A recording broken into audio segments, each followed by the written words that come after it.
As we go about our lives, we operate in two circles. The first is our circle of concern. These are things that we care about, or may even affect us, but over which we have little or no control. The second is our circle of influence. These are things which we can control or influence. When people are reactive, they focus on the outer circle. They spend time and energy on things that they really can do nothing about. As a result, their circle of influence shrinks.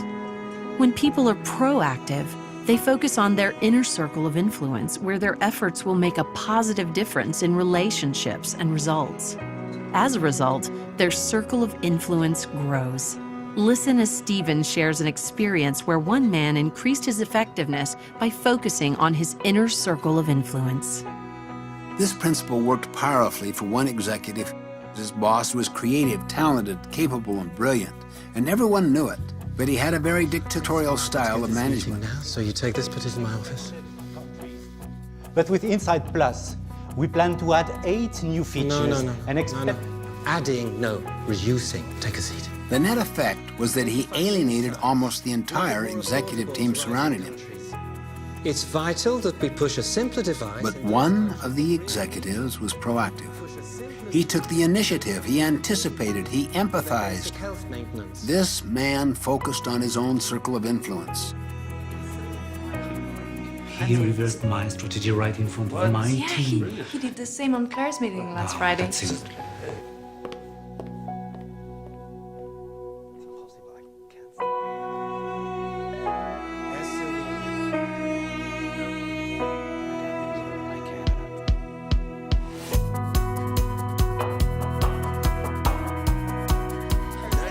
He read the situation.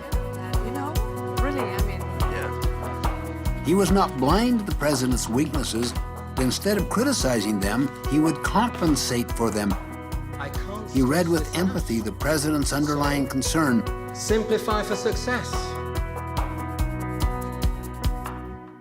Where the president was weak in his style, he tried to buffer his own people and make such weaknesses irrelevant. And he'd worked with the president's strengths, his vision, talent, creativity. He anticipated the president's need. Guys, I really need those reports for the meeting at 3 o'clock. So when he presented information, he also gave his analysis and his recommendations based on that analysis. So my idea was... Little by little, his circle of influence continued to expand to the extent that eventually no one made any significant moves in the organization without that man's involvement and approval, including the president. The president did not feel threatened because this man's strength complemented his strength and compensated for his weaknesses. So he had the strength of two people, a complementary team. For example, I did discover that, This man's success was not dependent on his circumstances.